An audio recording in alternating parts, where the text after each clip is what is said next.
Assalamualaikum warahmatullahi wabarakatuh. Kembali lagi bersama Ibu Melty Lorenza di pelajaran IPA. Nah, pada pertemuan kali ini kita akan membahas mengenai gejala alam biotik dan abiotik.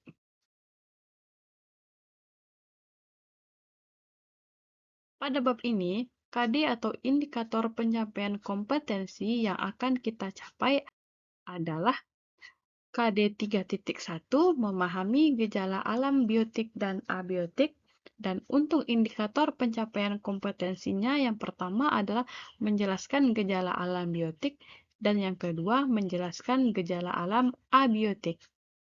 Selanjutnya untuk KD 4.1 yaitu melakukan klasifikasi gejala alam biotik dan abiotik. Dan untuk indikator pencapaian kompetensinya adalah melakukan klasifikasi gejala alam biotik, dan yang terakhir melakukan klasifikasi gejala alam abiotik. Nah, pada bab ini, materi-materi yang akan kita bahas yang pertama adalah komponen biotik dan abiotik, yang kedua gejala alam biotik dan abiotik, dan yang terakhir adalah mengenai pengamatan gejala alam biotik dan abiotik.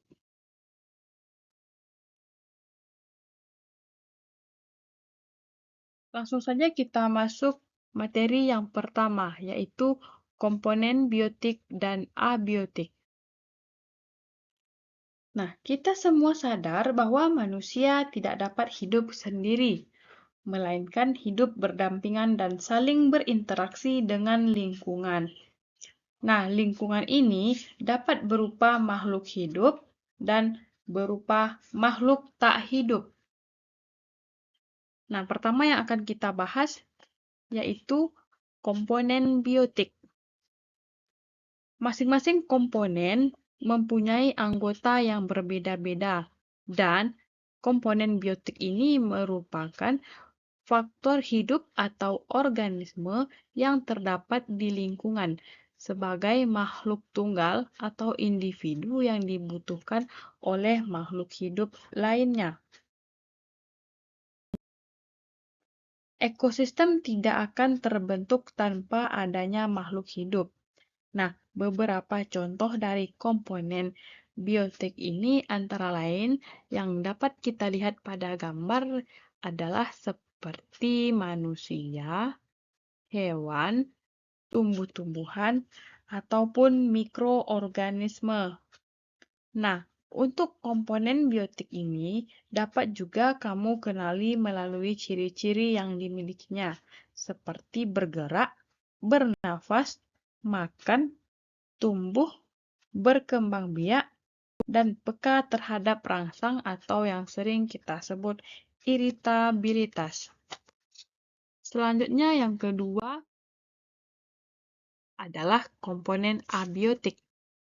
Komponen abiotik merupakan komponen yang terdiri dari benda-benda yang tidak hidup atau bukan makhluk hidup, namun komponen ini ada di sekitar dan mempengaruhi kelangsungan makhluk hidup. Ada beberapa jenis komponen abiotik yang terdapat di sekitar kehidupan kita. Contohnya seperti yang kita lihat pada gambar. Yang pertama yaitu air, angin, kelembaban udara, suhu, sinar matahari, dan lain sebagainya. Selain itu, komponen abiotik dapat kita kenali melalui warna, ukuran, bentuk, bau, rasa, dan tekstur. Masuk kita pada materi yang kedua, gejala alam biotik dan abiotik. Nah, gejala alam ini adalah gejala-gejala atau peristiwa yang terjadi di alam sebagai interaksi antar komponen penyusun ekosistem. Nah, berdasarkan penyebabnya, gejala alam dibedakan menjadi dua, yaitu gejala alam biotik dan abiotik. Gejala alam biotik dan abiotik sering kita jumpai dalam kehidupan sehari-hari dan keduanya saling berinteraksi.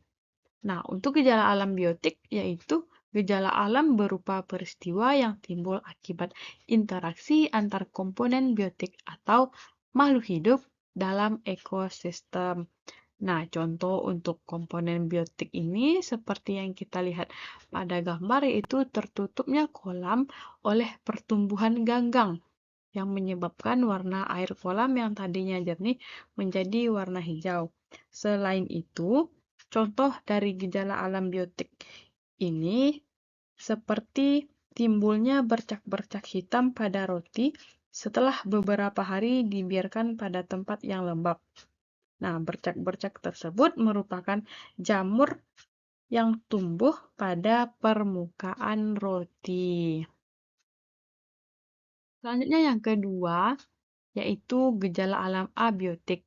Gejala alam abiotik ini adalah gejala alam berupa peristiwa yang timbul akibat interaksi antar komponen abiotik di dalam ekosistem. Nah, peranan lingkungan biotik dalam memengaruhi timbulnya gejala alam abiotik bisa dikatakan hampir tidak ada. Nah, kita dapat menemukan banyak contoh gejala alam abiotik di sekitar lingkungan kita. Beberapa di antaranya seperti yang terlihat pada gambar yaitu yang pertama adalah hujan dan yang kedua ini adalah gunung meletus.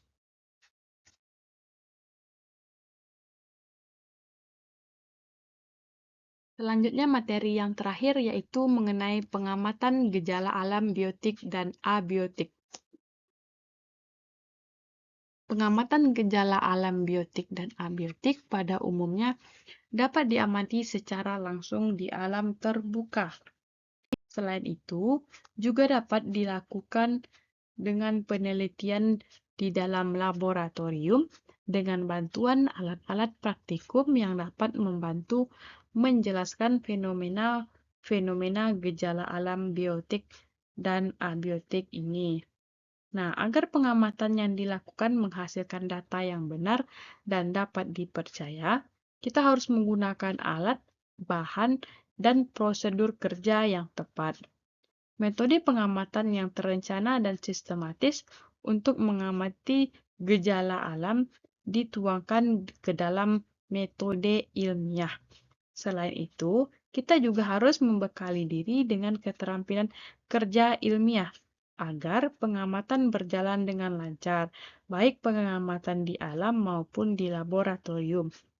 Selain itu, kita harus selalu memperhatikan keselamatan kerja. Nah, beberapa peralatan yang digunakan untuk pengamatan gejala alam biotik ataupun abiotik diantaranya seperti teropong atau binokuler, kamera, berbagai alat ukur, lup, mikroskop, dan pH meter. Nah, itulah tadi penjelasan mengenai materi gejala alam biotik dan abiotik. Ibu harapkan anak dan ibu sekalian dapat memahami apa-apa yang telah ibu sampaikan. Dan ibu rasa cukup untuk pertemuan kali ini. Cukup sekian dan terima kasih.